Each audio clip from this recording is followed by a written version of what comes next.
योग दर्शन की 77वीं कक्षा 77। पीछे जो 76वीं कक्षा रही थी उसमें हमारा प्रथम समाधिपाद चल रहा था और समाधिपाद के अंतर्गत हम लोग 30वें सूत्र को पूरा कर चुके थे। ये जो 30वां सूत्र था ये योग के विघ्नों को लेकर था कि योग मार्ग में जो विघ्न आते हैं वो होते कैसे हैं, कौन कौन से हैं, कितने होते हैं। 9 होते हैं संख्या में और वो व्याधि, स्त्यान, संशय, प्रमाद, आलस्य, अविरति, भ्रांति दर्शन, अलब्ध भूमिकत्व और अनवस्थितत्व, ये 9 प्रकार के हैं।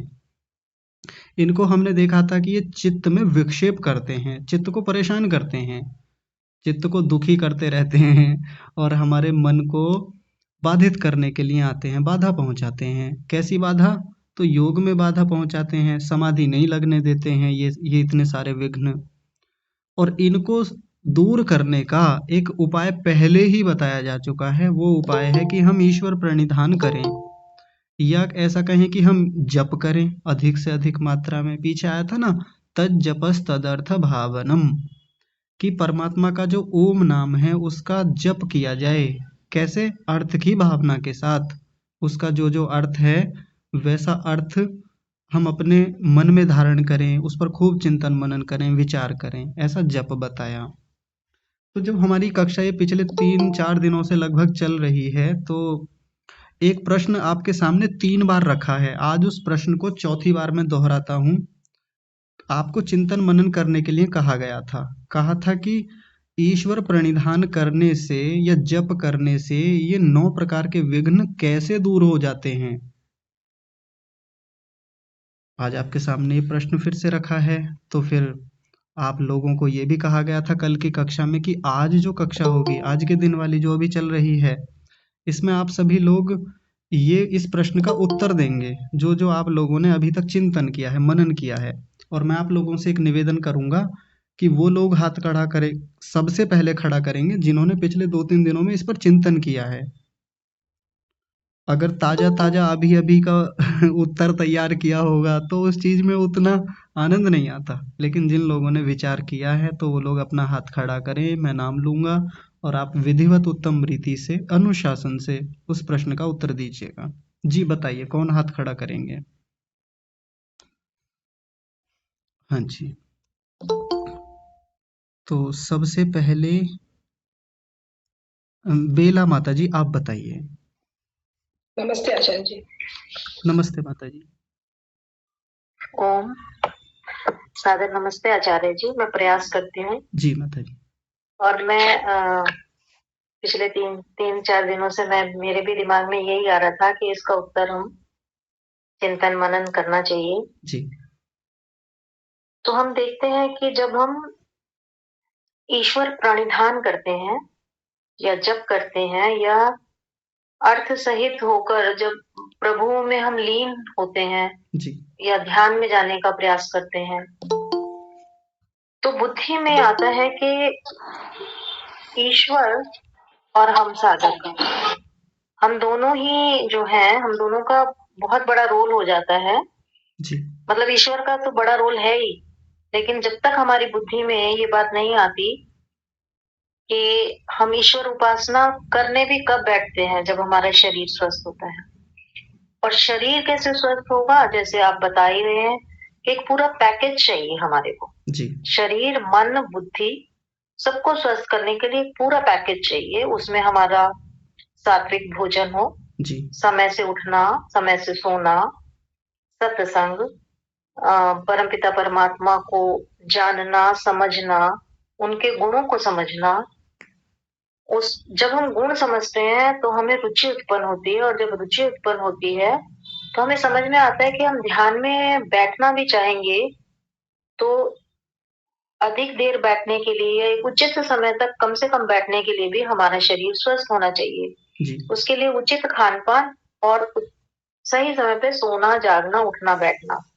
जी अब इससे शरीर स्वस्थ हुआ, मन स्वस्थ हुआ, हम ईश्वर उपासना में लगे। और जब हम ईश्वर की उपासना करते हैं फिर स्वाध्याय करते हैं। फिर आपसे जो हम योग दर्शन पढ़ रहे हैं वो चीजें बुद्धि में बैठती हैं, आचार व्यवहार में हम लाने का प्रयास करते हैं, जी, अपने पुस्तक से पढ़ते हैं, और कोई हम मंत्रों को भी पढ़ते हैं साथ साथ, और भी दूसरे आर्ष ग्रंथों को भी पढ़ते हैं, तो सब चीजें कोरिलेट होती चली जाती हैं। तो हम इसको और सुंदर तरीके से कह सकते हैं कि अविद्या का नाश होता है। जी, अर्थात हमारे मन में जो काम है, क्रोध है, लोभ है, अहंकार है, तो इन्हीं चीजों से जो साइकोसोमेटिक डिजीजेस होती हैं, मन से ही माना जाता है कि 90-99% मन से बीमारियां हैं।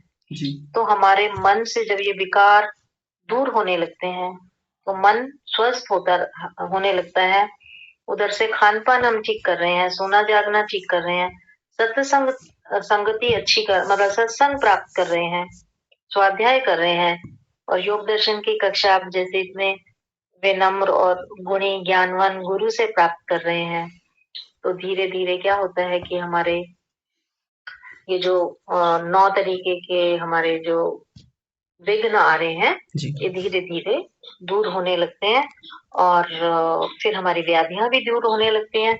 और इसका तो मैं अपने ऊपर ही मेरा प्रयोग है कि मैंने शायद आपको एक बार बताया भी था कि अनुकूलता नहीं मिल रही थी मुझे पढ़ने की, जी, और लेकिन सच में जब आप बताते हैं ना कि ईश्वर की विशेष कृपा, विशेष अनुकूलता बनी रहे, तो ये मेरे हृदय को स्पर्श कर दी थी आपकी ये बातें।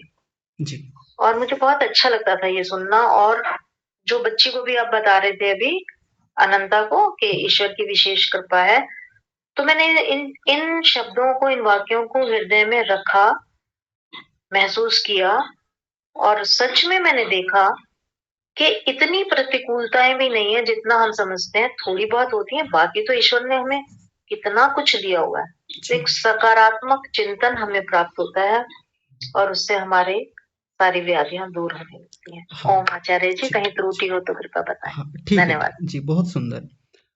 समीक्षा तो सबकी एक साथ करेंगे बाद में। मैं चाहता हूँ एक बार सभी लोगों का जो-जो बताना चाहते हैं, उनका एक बार ले लिया जाए। मैं ध्यान रखूँगा आपने क्या-क्या बताया है। कोमल पांडे जी, अब आप बताइए।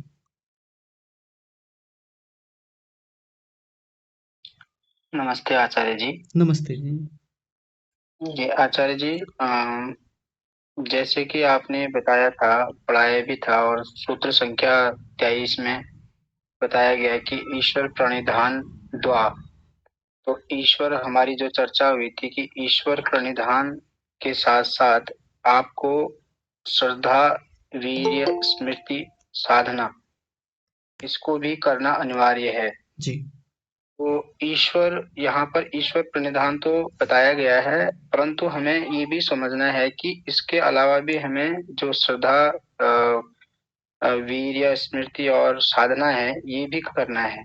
जी, जब हम इसको करते जाते हैं तो ईश्वर के प्रति एक प्रेम हो जाता है, और हम ईश्वर के बताए हुए, जैसे ईश्वर ने आदेश दिया है, उसका सेवन करते हैं, उसका जी, सेवन करते लग जाते हैं, तो हमारे मन में भी शुद्धि आ जाती है, और हमारे उस प्रकार से दिनचर्या, जैसे कि माता जी ने बताया था, दिनचर्या ऐसी हो जाती है, और इससे हमको लाभ मिलता है, और जो भी व्याधियां हैं हमारी, जैसे संशय, हमारा प्रमाद है, आलस्य, ये हमारी जी, मिटती जाती है। हाँ, इसमें हमें अलग से भी कुछ और करना पड़ता है जी, प्रयास, बट परंतु ये जो मूल कारण ये है कि ईश्वर प्राणिधान के अलावा भी हमें और चीजों का हाँ, सेवन करना होता है। जी, ये मुझे ऐसा समझ में आया। हाँ, ठीक है, बहुत बढ़िया है इतना। और जी, जी, और उसके बाद जब हम ऐसा करते हैं, तो ईश्वर जो होते हैं, एक सूत्र में आया था, किसमें आया था मैं भूल गया, उसमें तत्र सर्व बीजम, हाँ, तत्र निरतिशय निरतिशय। सर्व बीजम। हाँ जी, जी, जी, उसमें आया था कि ईश्वर अपने अभिध्यान मात्र से हुँ, योगी को अपना अनुभव करा देता है, प्रकट हो जाता है, मतलब अनुभव करा देता है। हाँ जी, तो इससे काफी सहायता मिलती है हुँ, ऐसी व्याधियों में, और यह व्याधियां योगी का इतना स्तर, उसका प्रशांक बल इतना बढ़ जाता है कि उसको ये व्याधियां कम लगने लग जाती हैं, या होती नहीं है तो इग्नोर कर देता है, या उसको सही करने की कोशिश करता है, उस पर उतना ध्यान नहीं जाता है, वो गौण विषय हो जाते हैं, जी, मुख्य विषय उसका ईश्वर हो जाता है, ऐसा मुझे लगता है। हाँ, ठीक है, बहुत धन्यवाद। बढ़िया। अभिध्यान मात्रेण अनुगृह्णाति परमात्मा अपने संकल्प मात्र से, अपनी उत्तम सामर्थ्य से अनुग्रह करता है। बहुत बढ़िया आपने रखा है अभी तक। आपकी भी समीक्षा बाद में करेंगे। आगे ले लेते हैं। मिनी माता जी ने हाथ खड़ा किया हुआ है, आप बताइए। आचार्य जी, मैं थोड़ा देर से जुड़ा हूँ, जी 8 मिनट पे जुड़ा हूँ मैं, 14 बज के 8 मिनट पे। जी तो प्रश्न क्या है, प्रश्न आप मुझे भी बता दें। जी ठीक है, एक बार दोहरा देते हैं प्रश्न, जो 3 बार दोहराया जा चुका है, 4 बार बोल चुका मैं उस प्रश्न को 5वीं बार बता देता हूँ। हम देख रहे हैं ईश्वर प्रणिधान करने से ये 9 प्रकार के विघ्न हट जाते हैं, दूर हो जाते हैं, अभाव हो जाता है। तो कैसे हो जाता है, ये प्रश्न है कि केवल ईश्वर प्रणिधान किया। ठीक है। हाँ, केवल ईश्वर प्रणिधान किया और ये इतने सारे विघ्न जो हमने देखे, ये हमारे जीवन से हटते चले जाते हैं। बस यही समझाना है आप लोगों को कि ऐसा होता कैसे है। ये लीजिए, आपके सामने 9 विघ्न ये रख दिए हैं। जी, अब मिनी माता जी आप बताइए। जी नमस्ते आचार्य जी। नमस्ते जी। मैं इतनी विद्वान तो नहीं हूँ, ये सब बहुत अच्छा बता रहे हैं। जी बस मैंने आपके साथ जुड़ने से 2-4 दिन पहले से ही ओम का जाप शुरू किया था जी और मुझे एसिडिटी की समस्या बहुत ज्यादा रहती है, जी तो मेरी उसमें कमी आनी शुरू हो गई और अब आपसे जुड़ने के बाद उसका अर्थ भी जाप करना शुरू कर दिया मैंने, सर्वरक्षक। जी लेकिन अभी मेरी वो भावना नहीं बनती है, तो मैं उस लेवल तक तो नहीं हूँ कि ज्यादा कुछ बता सकूं। हाँ, बस ठीक ये कि मेरे को व्याधि तो मेरी कम होनी, थोड़ी शुभ। सी 19-20 में फर्क पड़ता है मेरे मुझे। हाँ तो जी, ये तो मेरा एक्सपीरियंस है। ठीक है, बहुत बढ़िया, ये भी अच्छा है। बाकी ज्यादा तो मुझे नहीं पता है अभी। ठीक है जी, जल्दी जल्दी ले लेते हैं क्योंकि धन्यवाद। फिर समाधान भी करना और बहुत सारे हाथ खड़े हुए हैं। मैं चाहता हूँ सभी लोग संक्षेप में रखें अपनी बात को। दीपक राणा जी आप बताइए।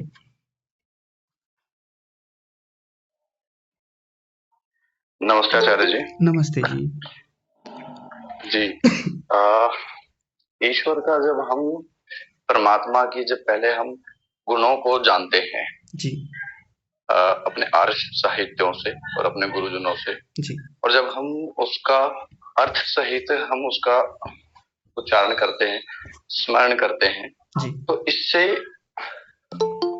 इससे हमें काफी शांति शक्ति मिलती है। जी और जो हमारा जो चित्त है, योग दर्शन पढ़ गए हम, जी पहले तो चित्त को जान पाते हैं कि चित्त है क्या जी और ये कार्य कैसे करता है, आत्मा क्या है और चित्त क्या है। जी जब चित्त को हम जान पाते हैं तो हमारी स्थिति एकदम प्रशांत वाहिता जैसी हो जाती है। जी हमारे चित्त की तरंगे शांत होकर के, जी और फिर जैसे तालाब में कोई तरंगे नहीं होगी तब हम देख सकते हैं कि उसमें नीचे क्या क्या गंदगी, क्या क्या मल जमा हो रखे हैं। हाँ तो जब हमारी प्रशांत वाहिता स्थिति होती है, हमारे अंदर कोई तरंगे नहीं होती, जी तो हम चित्त के मलों को देख पाते हैं। जी उन चित्त के मलों को जब हम देखेंगे, हम जानेंगे और उन्हें एक्सेप्ट करेंगे कि हाँ ये मल हमारे अंदर है, जी तब तो हम उनको दूर करने का प्रयास करेंगे। हाँ और जब हम दूर करने का प्रयास करेंगे जी तो ईश्वर उसमें हमारी सहायता अवश्य ही करेगा। हाँ, क्या बात है। ये मैंने अब तक जाना है। हाँ, बहुत सुंदर उत्तर आपने दिया है। धन्यवाद।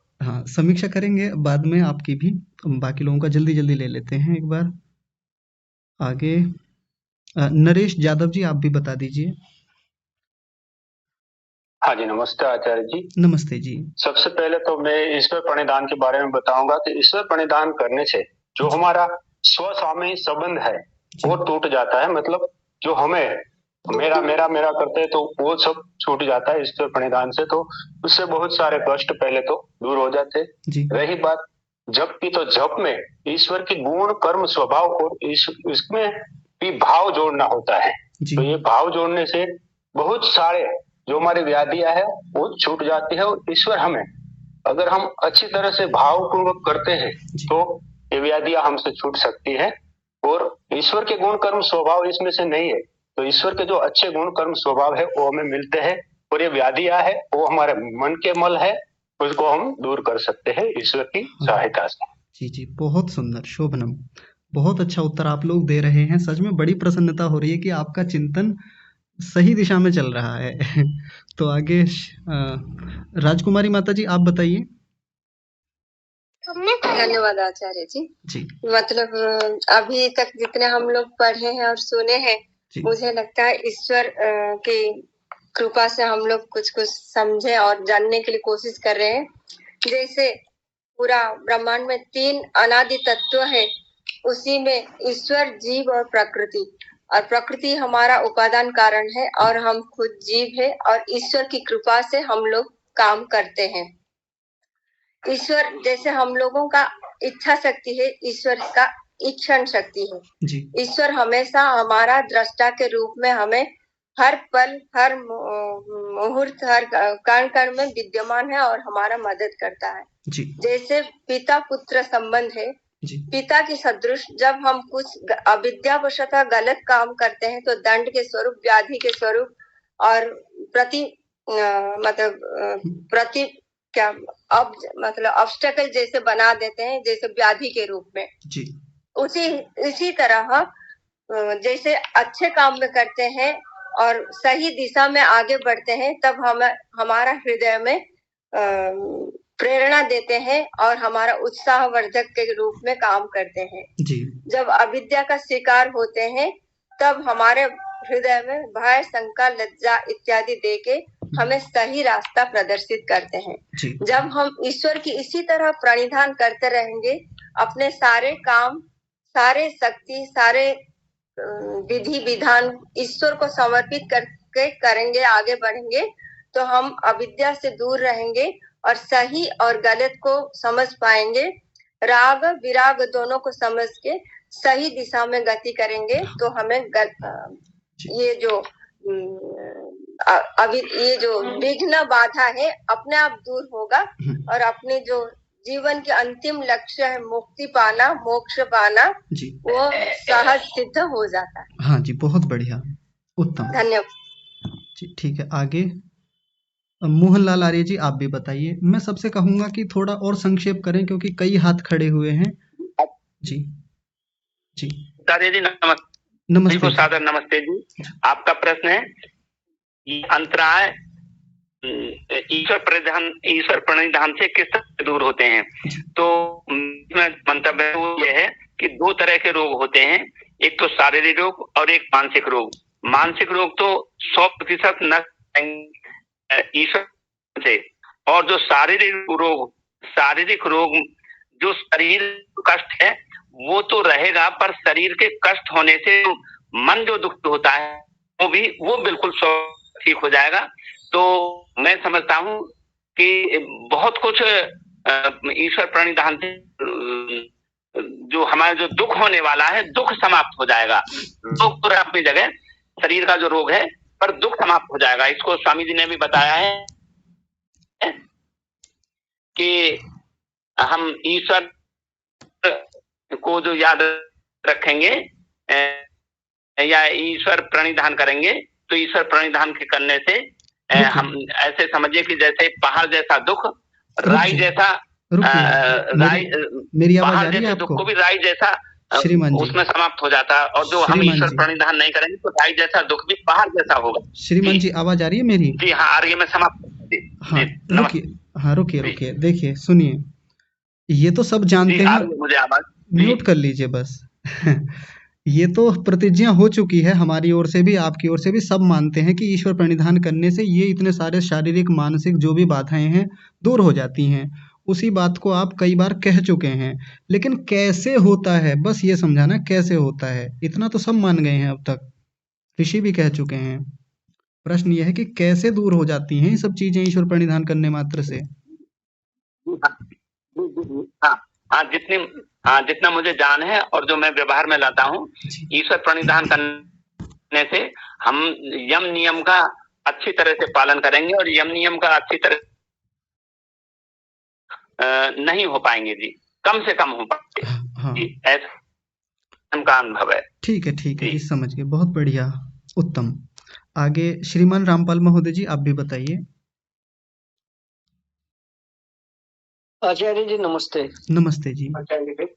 आचार्य ji, capture the fort, enjoy the all. किले पे झंडा गाड़ दो, सारी रियासत हमारी हो जाएगी जी। यानी जब हमारी ईश्वर सब नियंता है, सब शक्तिमान है, जब उससे हमारा संबंध हो जाता है जप के माध्यम से जी, तो हमारी व्याधियां यदि होती भी है तो हम उसे ज्यादा महसूस नहीं करते। ये मानते हैं, जो योगी होता है ये मानता है कि मेरे कर्मों का फल है, आके मैं अपने कर्म सुधारूंगा जी। दूसरी बात, जब उसे सत्ता के पास जाएंगे और आएगा तो हम यम नियम का पालन करेंगे और हमारी व्याधियां, मानसिक और शारीरिक रोग अपने आप ही खत्म होते चले जाएंगे। जी और कहो तो आगे और बोलो, नहीं तो नटशेल में मैंने ये बता दिया। हाँ ठीक है, बहुत बढ़िया, इतना पर्याप्त है आपकी ओर से। जी ठीक है, आगे मीरा आप बताएंगे बिटिया।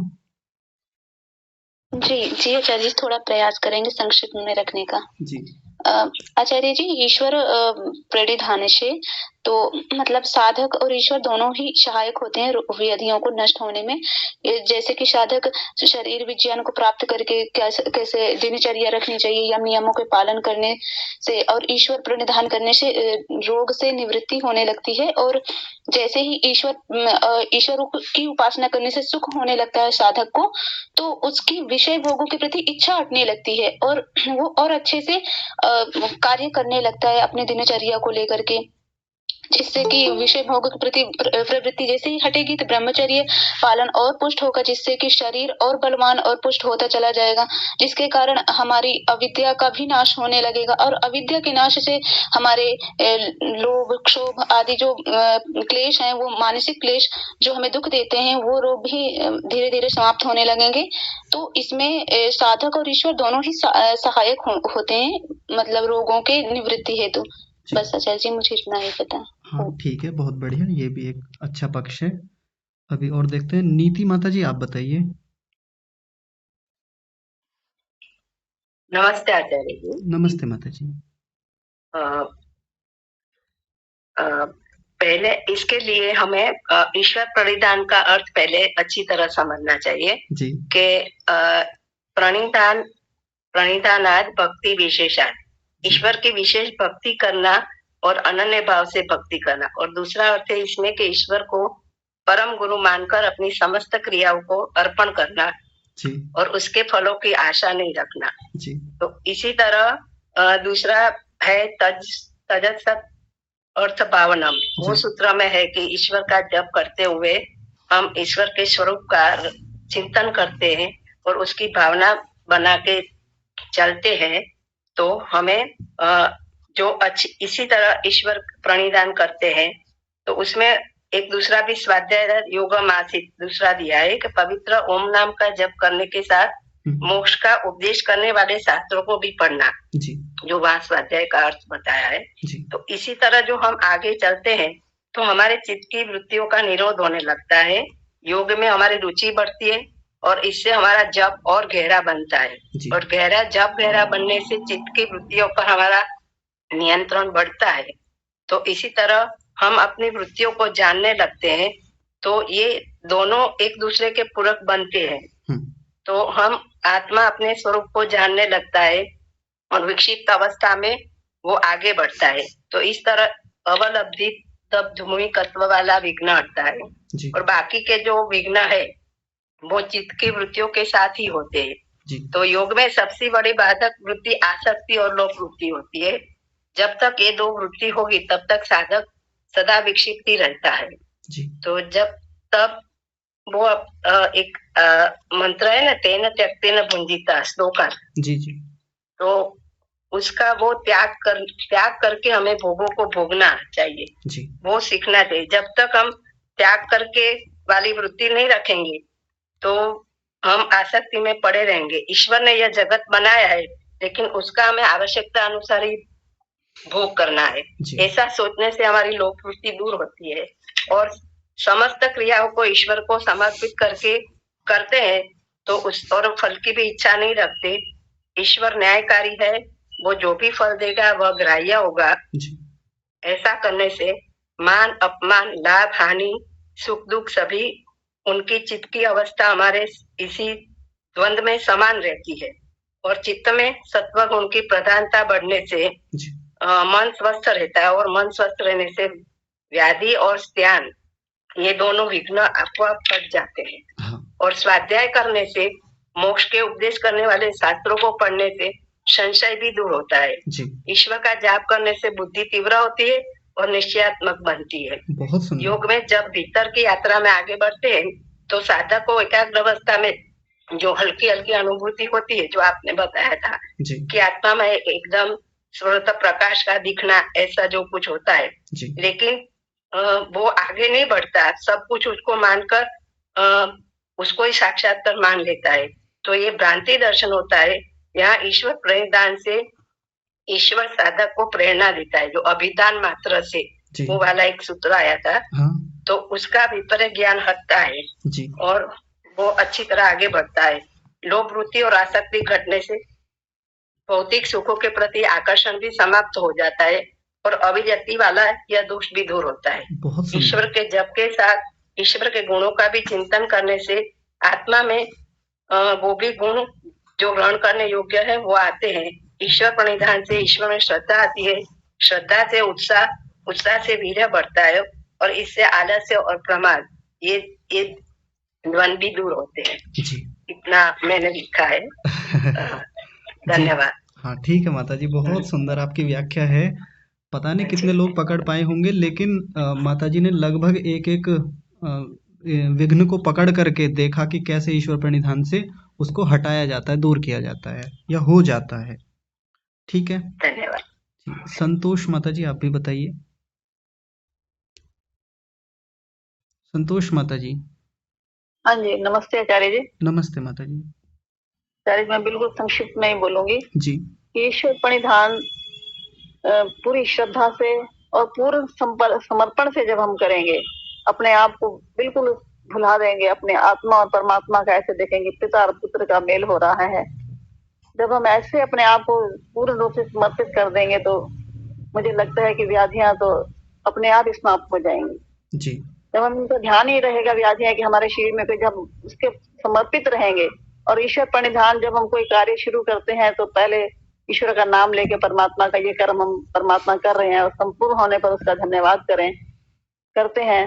तो बीच का जो समय होता है जिसमें हम कर्म करते रहते हैं, हम उसके साथ ही जुड़े रहें उसके साथ। तो व्याधि तो उसमें से हमें ध्यान ही नहीं रहेगा हमें क्या व्याधि है हमारे पास, हमें क्या विघ्न आ रहे हैं, उसमें ही लगे रहेंगे। तो यही मेरा है कि जैसे अभी मेरी बेटी ने ही बताया आपको, मिनी ने, कि मैंने 2-4 दिन पहले उसको बोला था बेटा तो जब करती है तो भावना बनाकर अर्थ से साथ किया करो। तो उसने आपको जवाब दिया है अभी कि मेरे थोड़ा थोड़ा उसमें मेरे को लाभ हो रहा है व्याधि में। हाँ ठीक है, बहुत बढ़िया। आपको बताना चाहती थी। धन्यवाद आपका बहुत बहुत। हाँ जी, समय देने के लिए। ठीक है, बहुत सुंदर अनुभव किया है आप लोगों ने, तो उसको रखा, बहुत सुंदर है ये। तो आगे कृष्णा कुमारी माता जी आप भी बताइए। जी आचार्य जी नमस्ते। नमस्ते जी। ये तो सब सज्जन इतने सुंदर उपस्थापन किए, ये तो सच बात है। मेरे अपने एक अनुभूति में बताना चाहता हूँ, आपकी अनुमति हो तो। जी बताइए ना। पहले मुझे बुखार और खांसी सर्दी ये लगते रहते थे, मगर जब से जागृति जैसे आपके जो 4 बजे जो ध्यान आप सिखाते थे उसमें जुड़ी हुई, आप जैसे बताए हैं इस प्रकार मैं अब तक जारी रखी हूँ। और उस दिन से अब तक मुझे ना बुखार है ना सर्दी है, कुछ भी नहीं है। ये मेरे अपनी अनुभूति है। हाँ जी। मेरे राजकुमारी बहन, छोटी बहन है, उसको आप ये प्रश्न रखने से पहले ही मैं उसको बताती थी, तुम भी ऐसे करो, मुझे ऐसे बताती थी मैं जी। और मुझे इतना ही बताना था आचार्य जी। नमस्ते। ठीक है, नमस्ते माता जी, बहुत सुंदर, शोभनम, अच्छा अनुभव आपका है। भाई कई सारे हाथ खड़े हुए हैं, अब ले लेते हैं फिर भी। चलिए बड़े भैया आप बताइए।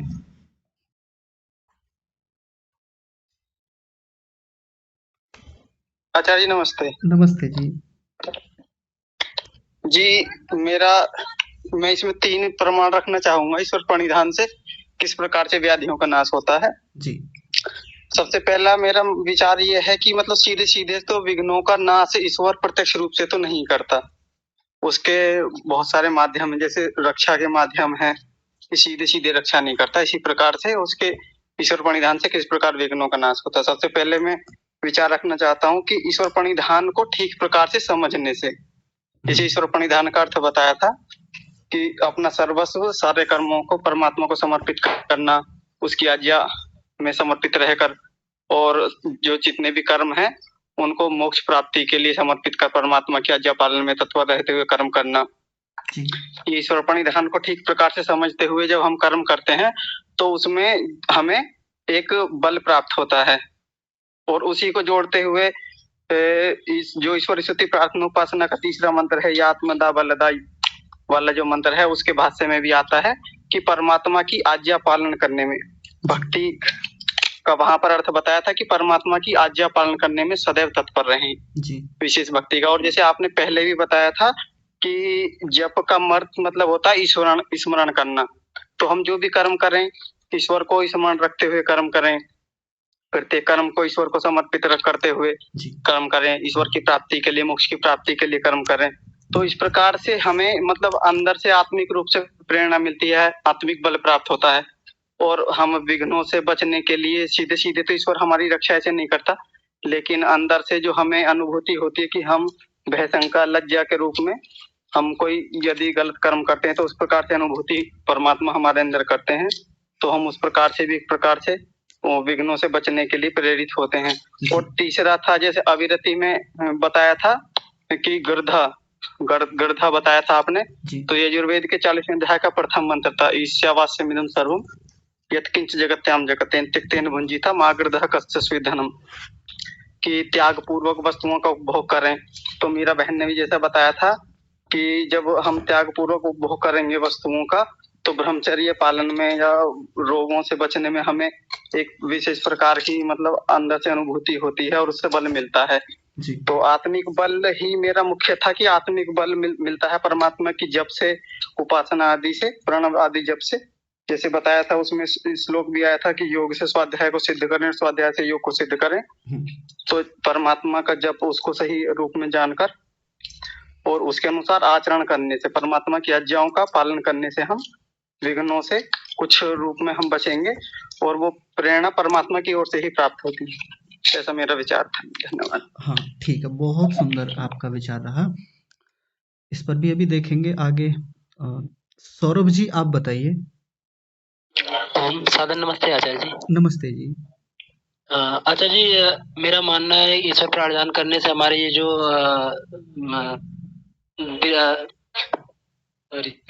जो विघ्न है ये जो दूर होते हैं, दूर करने के लिए सबसे पहले हम ईश्वर प्राणिधान जब करते हैं तो या ईश्वर प्राणिधान को सबसे पहले ईश्वर प्राणिधान को ही जाने और जानने के बाद जब हम उसमें अपने खुद के ऊपर जब उसको अवलोकन करते हैं और स्थापित करते हैं, तो जब हम ईश्वर की भक्ति करते हैं तो विशेष भक्ति जब प्राप्त होती है, जब हम नियम को पालन करते हैं, जिसके कारण ये हमारी जब ईश्वर के प्रति विशेष श्रद्धा होती है, हमारी भक्ति बढ़ती है।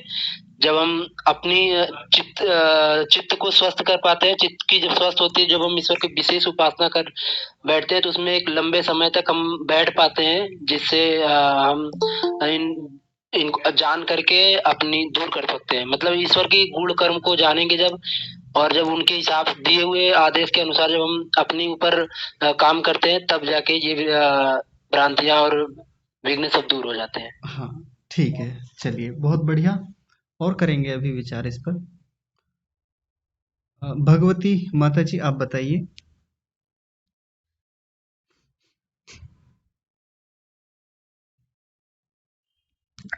नमस्ते आचार्य जी। नमस्ते माता जी। हाँ जी, प्रश्न है ईश्वर प्राणिदान कैसे करें, उससे क्या हमारे जो विघ्न है कैसे दूर?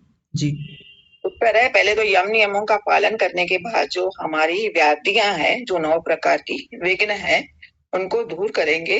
परमात्मा के सानिध्य में रहकर ईश्वर के गुण कर्मों का ध्यान में रखकर परमात्मा को अपने आप को समर्पित कर उनके आदेशों का पालन कर ईश्वर का ध्यान करें तो हमारी ऊर्ध्वगति की ओर बढ़कर हम योग्य बन ईश्वर के समीप पहुंच सकते हैं। परमात्मा की हम पर अनुपम कृपा बन जाती है जी। और हमें अंदर से आनंद की प्राप्ति मिलती है। हाँ। आत्मा अपने स्वरूप को जानने लगता है। योग में आसक्ति बहुत ही बाधक है, उसे दूर करें। जी ठीक है, लिख रखा है माता जी? हाँ जी। आपने लिखा हुआ है पहले से? हाँ, मैंने अभी लिखा। मतलब जी 1 घंटा पहले मैंने लिख दिया था, लिख के ही मैं बता रही हूँ। हाँ नहीं बहुत क्योंकि बढ़िया। कभी कभी पॉइंट निकल जाते हैं दिमाग में से। हाँ नहीं बहुत अच्छा है तो लिख। हाँ जी हाँ, अपनी तरफ से जो मुझे ध्यान में आया मैंने जी ठीक वो है। मैंने लिखे। हाँ जी ठीक है, आप म्यूट कीजिए। आचार्य जी जी इनका प्राणिधान को ठीक करा दीजिए। प्रणिधान है, नहीं तो आदत पड़ जाएगी भी प्राणिधान ही कहने की। हाँ जी ईश्वर प्राणिधान। हाँ जी, प्राणी नहीं होता, प्राणी होता है, ऐसे प्राणी। हाँ जी ऐसे। चलिए ठीक है, जल्दी जल्दी और बात कर लेते हैं। शशिकांता माता जी आप बताएंगे? नमस्ते आचार्य जी। नमस्ते माता जी।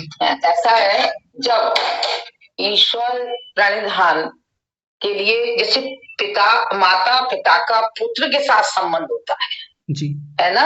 यदि हम ईश्वर को अपने माता पिता की तरह ध्यान में रखें, मतलब उनकी श्रद्धा रखें, तो ईश्वर हमारी सारी विघ्न बाधाओं को दूर कर देता है। क्योंकि जिस तरह माता पिता अपने बच्चों का सर्वस्व उनको सुख देने की सोचता है, ऐसे ईश्वर भी सोचता है। तो हमें पहले इस ईश्वर के साथ, जैसे हम अपने माता पिता के साथ प्यार करते हैं, बच्चा बड़ा नहीं, बड़े में तो अनेक कमियां आ जाती हैं तो दूर उठने लगता है, लेकिन बच्चा अपने जिस तरह से माँ बाप से प्यार करता है, अगर ऐसे प्यार करके प्रावधान करे तो ईश्वर हमारे सर्वस्व दुखों को दूर, हाँ ठीक है, जितनी व्याधियां हैं हमारे अंदर जी उनको दूर कर देगा। जी ठीक है, बहुत बढ़िया। और एक चीज आचार्य जी मैं आपसे पूछना चाहती हूँ जी। मुझे ऐसा, जब से आपकी मैंने योग दर्शन क्लास की है तो मुझे लगता है जब मैं जो हवन करती हूँ संध्या करती हूँ तो मुझे चारों चीज क्लियर दिखाई देती हैं। क्या क्या?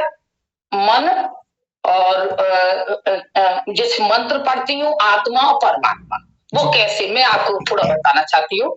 जैसे मैंने मंत्र पढ़े तो मंत्र हमारे चित्त के अंदर उसके संस्कार रूप में पहले से पढ़ के हमने याद किए थे जी, है ना।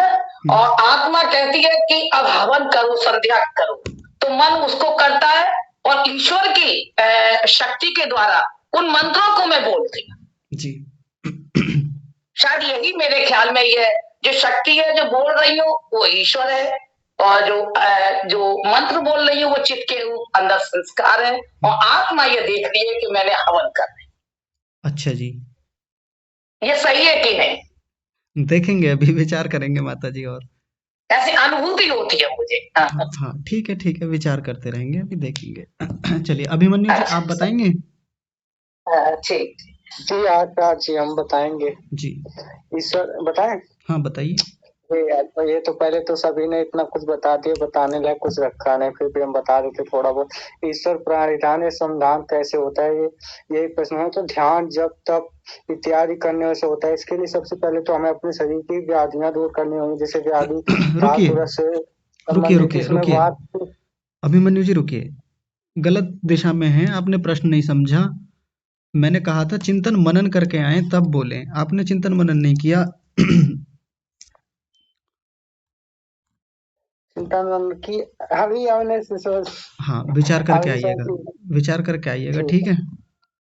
हाँ लेकिन परेशान ना हो आप, मैं जानता हूँ आपकी जो स्थिति है अभी, आप उस पर और विचार करिए, बाकी लोगों को सुनते रहिए केवल। ऋचा माता जी आप भी बताएंगे? नमस्ते माता जी। वैसे तो आपने सब सारा ही बता रखा है, लोगों ने भी बताया है, तो मैं संक्षेप में बताऊंगी जो भी अच्छी तरह। माता जी आवाज स्पष्ट नहीं है, आपकी ओर से बहुत बाधा हो रही है। अभी आ रही है? आपने कोई ब्लूटूथ इत्यादि लगा रखा है क्या? नहीं। किसी अन्य का माइक खुला हुआ हो तो आप बंद कर लीजिए, मुझे तो नहीं दिख रहा। माता जी रुकिए। 9 प्रकार की जो व्याधियां होती ना, ये दूर बड़ी बाधा होती है, कई बार समझ में नहीं आता। अब खोलिए माता जी अपना माइक। ऋचा माता जी।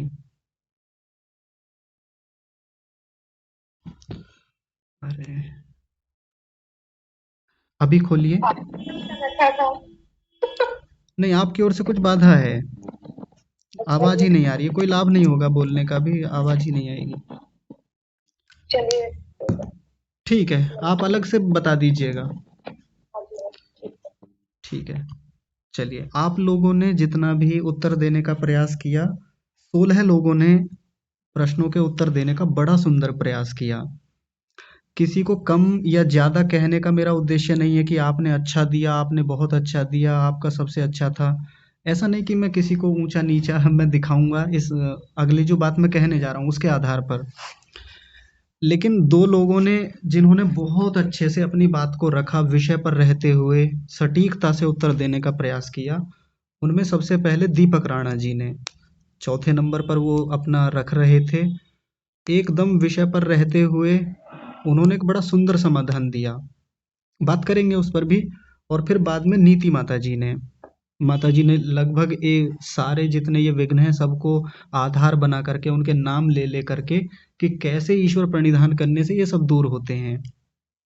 बाकी लोगों ने भी जो समाधान रखे, किसी ने बड़े संक्षेप में रखा, किसी ने विस्तार से रखा। बेला माता जी ने भी शुरू में बहुत अच्छा समाधान रखा था।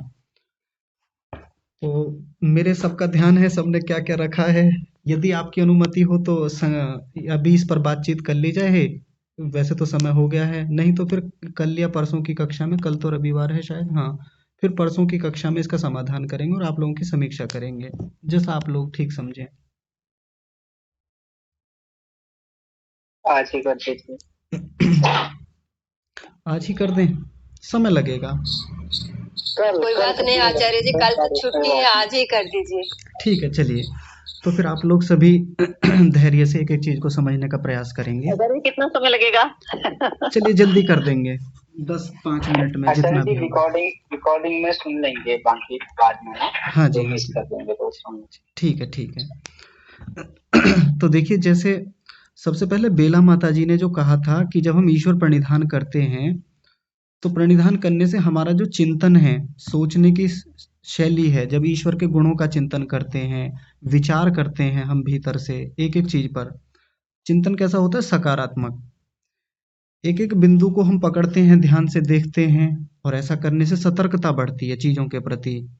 तो फिर ये जो संशय है, भ्रांति दर्शन है, चीजों को उल्टा सोच लेना है, उल्टा ज्ञान हो जाना है, या संशय का बने रहना है, ऐसा या वैसा, वो चीजें स्वतः धीरे धीरे दूर होने लगती हैं। यानी हमारे चिंतन में, हमारे मन में स्थितियां ठीक होने लगती हैं।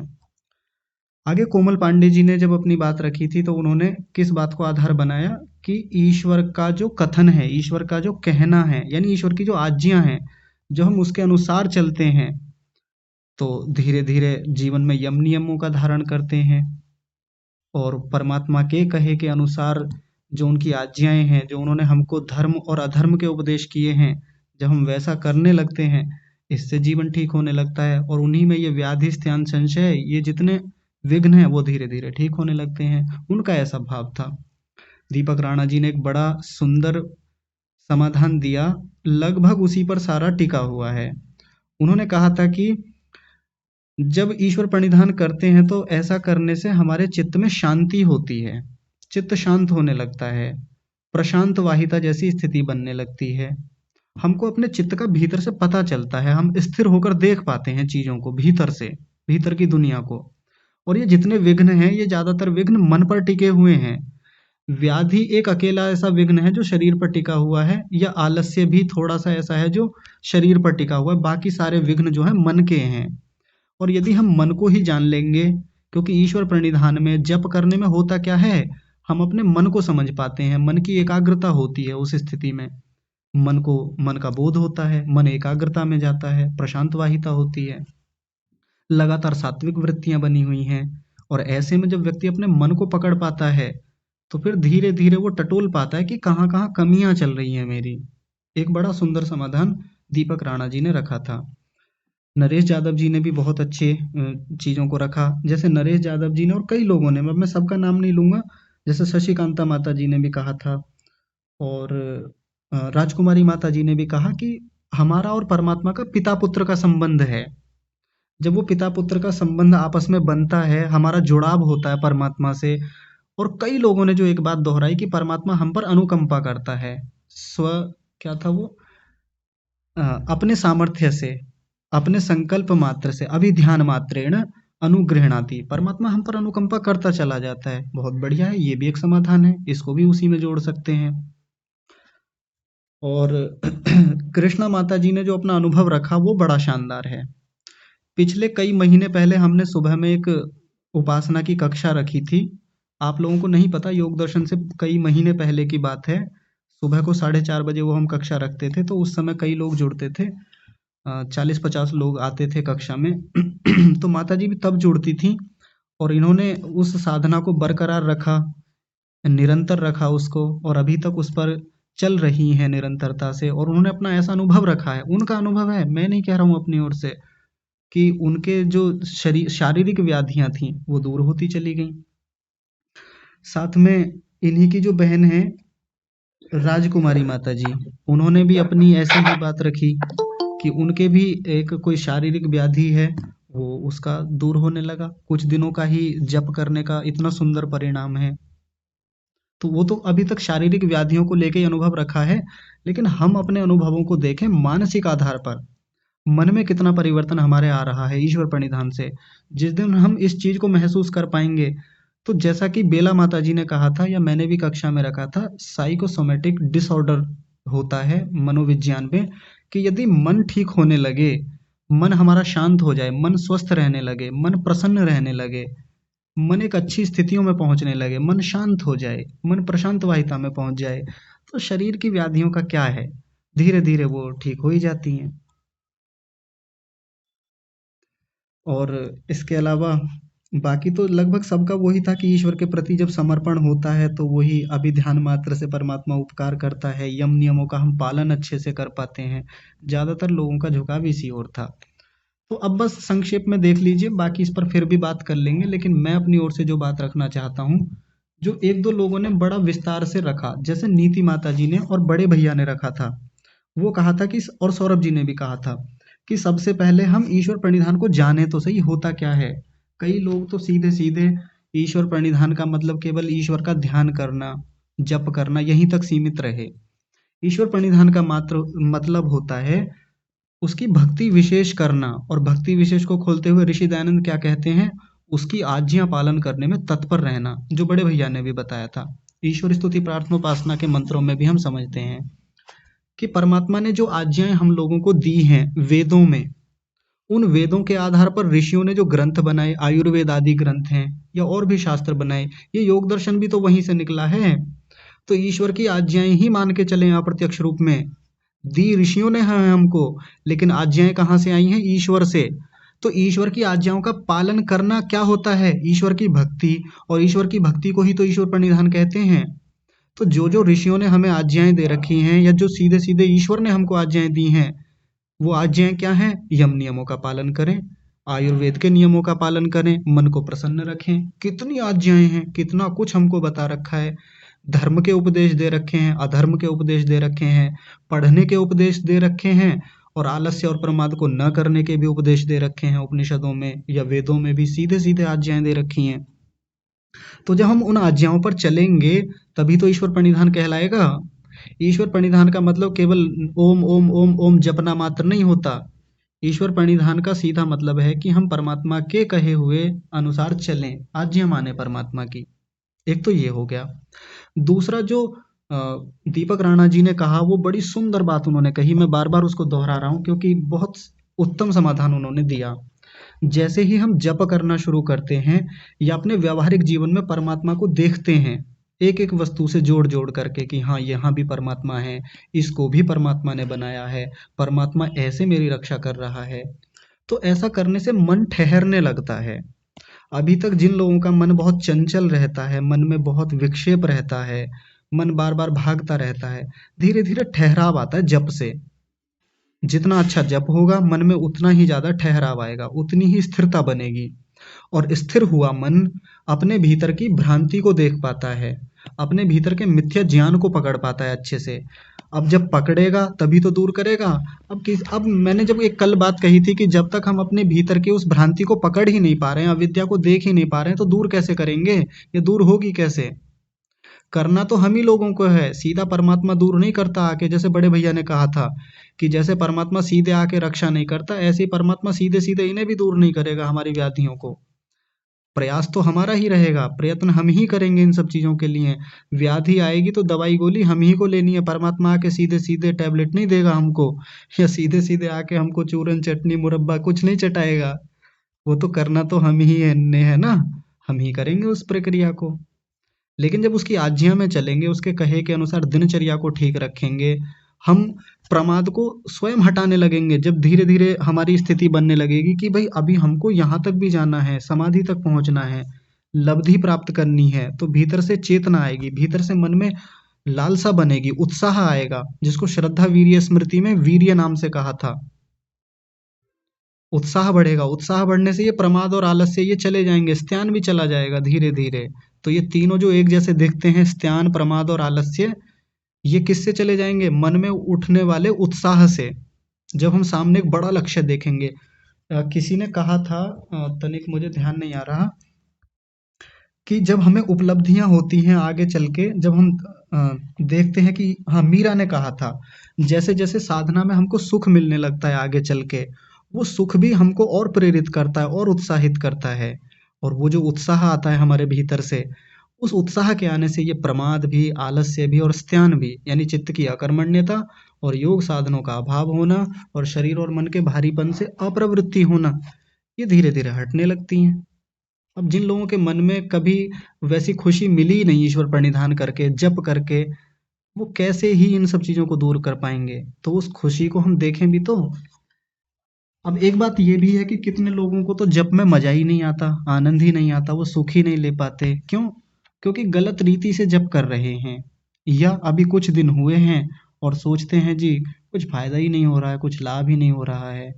धीरे धीरे आगे बढ़ेंगे, अपनी स्थितियां ठीक करेंगे, जप को थोड़ा और अच्छे से देखेंगे कैसा चल रहा है, ईश्वर प्रणिधान के संवेगों को बढ़ाएंगे, ईश्वर प्रणिधान का और अच्छा करेंगे, अपने व्यवहारिक जीवन में और परमात्मा को जोड़ेंगे, अपने सभी क्रियाओं को समर्पित करते चलेंगे परमात्मा को। जैसे जैसे जुड़ाव बढ़ेगा, भीतर प्रसन्नता बढ़ेगी, और प्रसन्नता बढ़ेगी तो चित्त में एकाग्रता आती है।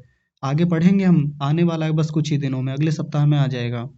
जैसे जैसे चित्त प्रसन्न होता है, वैसे वैसे एकाग्र होता है, और एकाग्रता हमको कहाँ तक ले जाएगी?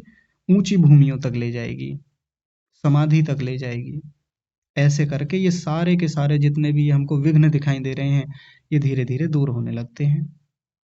तो आज तो मैंने भी संक्षेप में रखा है आप ही की तरह, बाकी तो और विस्तार से देखेंगे यदि सोमवार को अवसर मिलता है। बाकी आप फिर भी अभी और विचार कीजिएगा इन सब चीज़ों पर। यदि किसी को और अपनी बात रखनी है, और अच्छे से उसको संशोधन करके रखना है, या कुछ और बढ़ाना घटाना है, तो उसको फिर देख लेंगे सोमवार की कक्षा में।